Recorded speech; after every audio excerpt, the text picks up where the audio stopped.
Selamat pagi teman-temanku. Apa kabar? Ini adalah morning talk yang sedikit kesiangan di tanggal 15 Mei 2020. Aku mau pakai dua deck, si Wealth of Ring dengan Divine Guidance.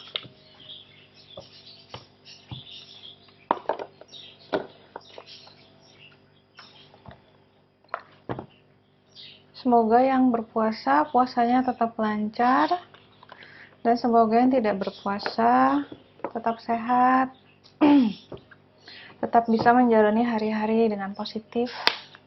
Ingat ya, hidup itu mengikuti pikiran kita. Jadi kalau kita banyak mikir yang negatif, banyak kegalauan, keresahan, kegelisahan, itu nanti penuh dengan ketegangan aja gitu setiap harinya. Jadi penting teman-teman, mau sekeliling kita kayak apa, mau kita lihat di media sosial atau di televisi kayak apa, juga tetap jaga ketenangan batin sendiri, karena itu paling penting. Kalau misalnya batin udah sampai tidak damai, mau hidup beres kayak apapun akan tetap tidak bisa kasih kita kedamaian. Jadi jangan kebalik gitu, jangan nunggu keadaan menjadi damai kita baru mendamaikan diri. Yang penting damaikan diri dulu, keadaan akan mengikuti. Ini udah keluar nih, kalau teman-teman lihat dia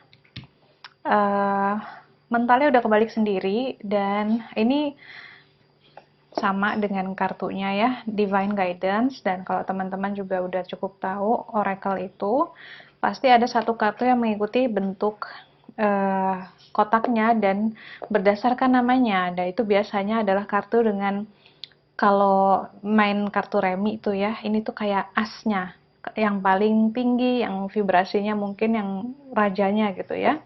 Dan di Divine Guidance ini, si kartu Divine Guidance-nya mental. Dan Divine Guidance buat aku ini punya terjemahan sendiri ya. Ini seperti Tuhan yang turun langsung memberikan pesan gitu. Kita lihat ada apa di sebelahnya. Service, pelayanan. Ini aku bacain dulu bahasa Inggrisnya ya.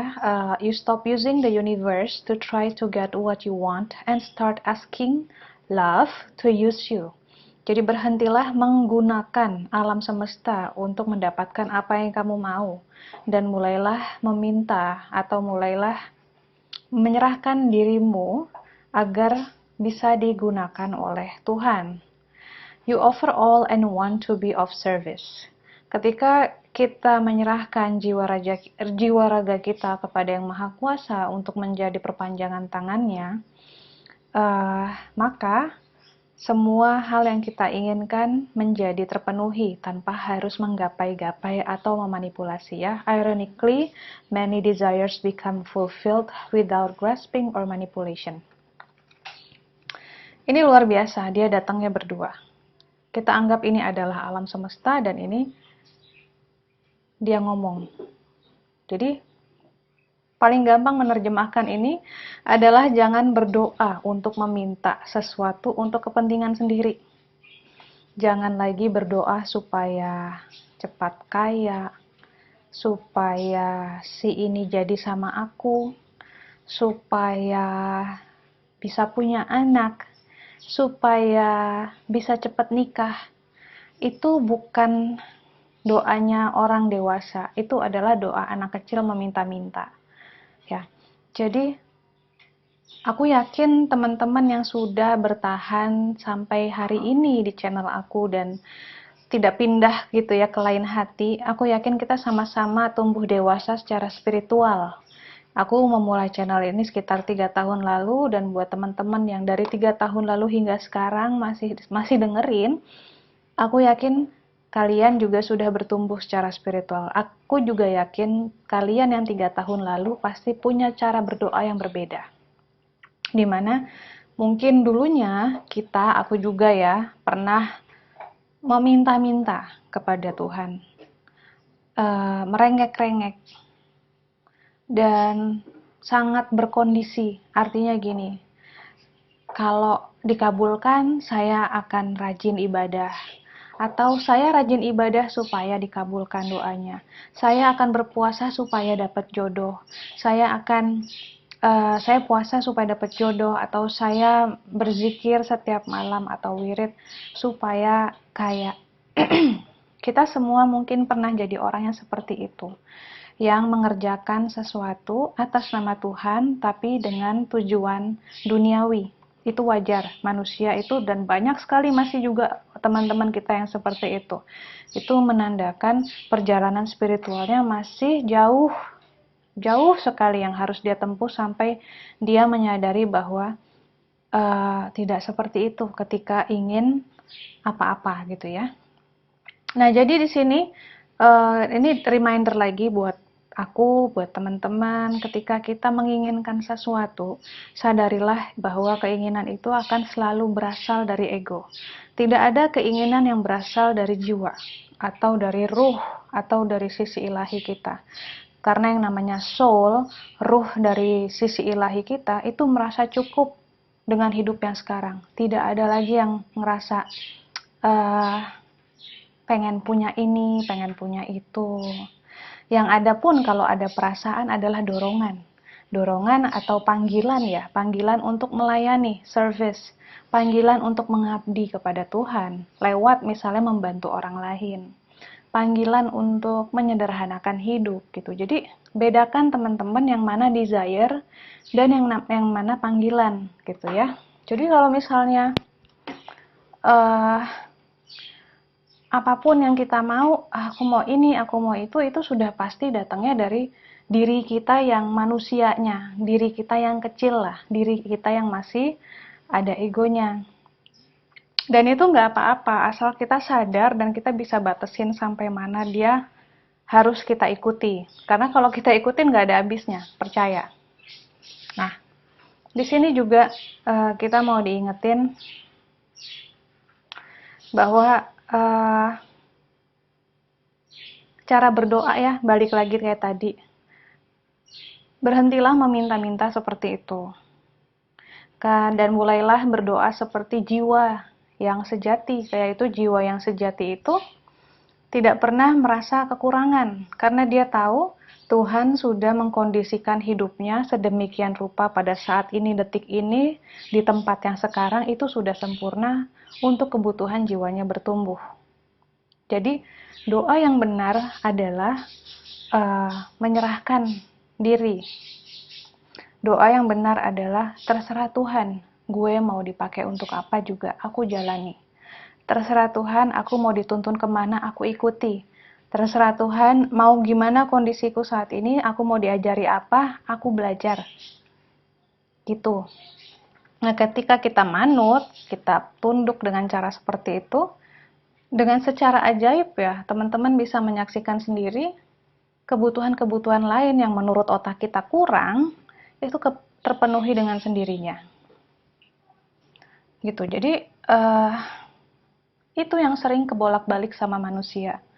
Dan bahkan ketika manusia pun sudah tahu teorinya, kita juga sering lupa bahwa sebelum menginginkan sesuatu, Tuhan itu sudah tahu kita butuhnya apa.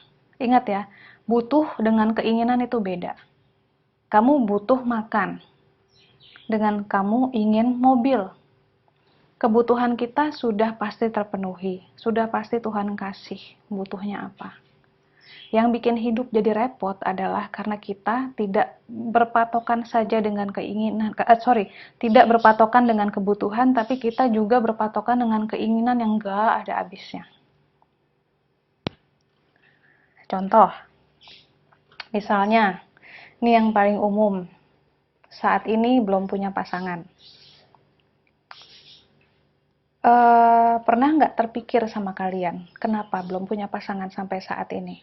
Pernah nggak terpikirnya jangan begini ya, jangan lagi berpikir apakah saya jelek, apakah saya tidak cerdas, apakah saya tidak punya uang sehingga tidak punya pasangan. Pernah nggak berpikir bahwa Tuhan tuh sayang banget sama kamu, sampai kamu belum dikasih pasangan dulu, karena menurut Tuhan, kamu belum siap untuk melangkah ke jenjang berikutnya. Karena cinta yang sesungguhnya, relationship yang sehat itu sulit luar biasa. Dan Tuhan itu sudah tahu manusia itu sifatnya seperti apa. Bosenan, ngeluhan, banding-bandingin hidup orang dengan dirinya. Nah, kalau mentalnya belum dewasa, relationship apapun akan putus tengah jalan. Gitu. Jadi, coba pikir ke situ baik-baik. Coba pikir dalam-dalam. Terus, buat yang juga belum menikah gitu misalnya. Itu juga lebih besar lagi. Makanya di dalam semua agama, pernikahan itu adalah antara suami atau istri dan Tuhan saja. Bukankah dari kalimat yang barusan aku bilang suami, istri, dan Tuhan itu berarti itu adalah amanah yang luar biasa besar dan gak semua orang bisa. Dan gak semua orang bisa bukan berarti kalau kamu gak bisa, kamu nilainya rendah di mata masyarakat atau Tuhan. Enggak. Gak semua orang terlahir untuk pernikahan. Gak semua orang terlahir seperti kita nih. Gak semua orang terlahir jadi guru. Gak semua orang terlahir jadi ahli komputer. Kayak aku tidak terlahir jadi orang yang pintar matematika atau ruang bangun. Dan gak apa-apa, karena ada orang lain yang terlahir untuk itu. Ada perempuan-perempuan yang tidak terlahir menjadi ibu rumah tangga atau tidak terlahir menjadi istri. Dia diciptakan Tuhan mungkin untuk menjadi pengasuh banyak anak gitu ya. Yaitu menjadi guru atau menjadi kepala panti asuhan. Atau dia dilahirkan atau dia terlahir menjadi orang untuk mengasuh orang tua. Nggak apa-apa, dan itu yang harus kita sadari. Kita ini dengan jalan hidup yang seperti ini sebenarnya maksudnya apa untuk Tuhan. Jadi jangan sampai jalan hidupnya lurus nih ya misalnya, atau belok ke kiri. Lalu kita maksain ke kanan gitu ya. Atau kemana, muter gitu. Nah ini, apapun yang sudah ditentukan oleh Tuhan juga itu udah sempurna. Itu yang paling bisa kamu lakuin, itu yang paling sesuai dengan kapasitas kamu. Jadi misalnya pun,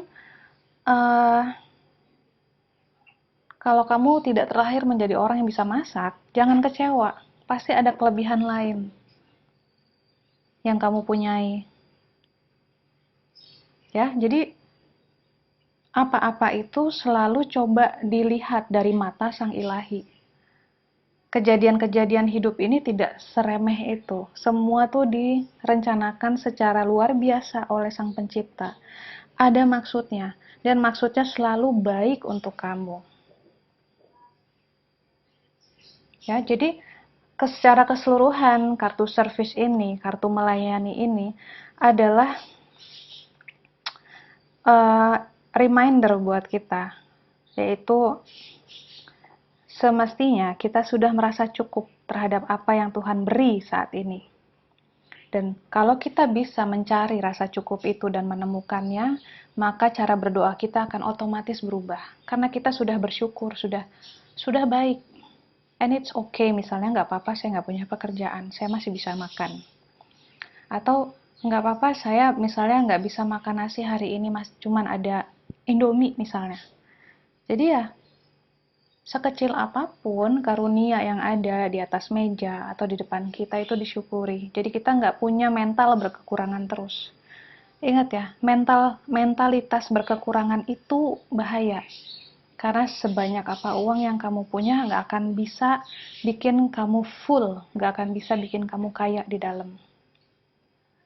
Ya, jadi ya satu-satunya cara adalah bersyukur, dan syukuri ya dengan ikhlas. Jadi nggak usah dibuat-buat. Seandainya kamu belum bisa mensyukuri keadaan kamu, coba syukuri aja misalnya orang tua kamu masih sehat. Atau minimal kamu syukuri kamu masih lengkap punya orang tua.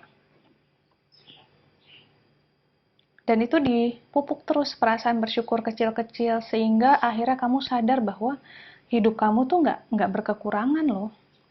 Ketiadaan-ketiadaan yang kamu miliki saat ini, misalnya nggak punya pacar, nggak punya mobil, nggak punya rumah sendiri, atau nggak punya pekerjaan tetap. Ketiadaan itu bisa begitu ya, bisa sampai nggak ada karena memang kamu belum siap di mata Tuhan. Kamu belum cukup dewasa untuk menjadi apa yang kamu mau. Ya, kita jadinya, makanya aku nggak bosan-bosan ngingetin sebagai manusia kita harus tahu diri. Keinginan tuh jangan sampai melebihi kapasitas yang kita bisa. Ingin itu, ingin ini, tapi tidak punya kapasitasnya. Dan keinginan yang tidak diiringi dengan kapasitas yang mumpuni akan berakhir bencana di mana-mana seperti itu. So, mari kita ingat-ingat lagi bahwa keadaan kita saat ini sudah yang terbaik, dan syukuri aja, syukuri terus, dan jadilah jiwa yang selalu bersedia dijadikan apa saja oleh Tuhan. Karena intinya kartu ini adalah jangan memanfaatkan Tuhan untuk memenuhi apa yang kita mau, tapi mintalah Tuhan menggunakan kita untuk kepentingan hidup ini. Ya, kalau kita menjadi perpanjangan tangannya, kita menjadi alat Dia untuk membantu kehidupan ini, kebutuhan kita yang lain otomatis akan terpenuhi. Gitu, teman-teman. Thank you for watching. Semoga pesan yang sekarang ini bermanfaat. Silakan like dan share ke teman yang lain membutuhkan. Dadah!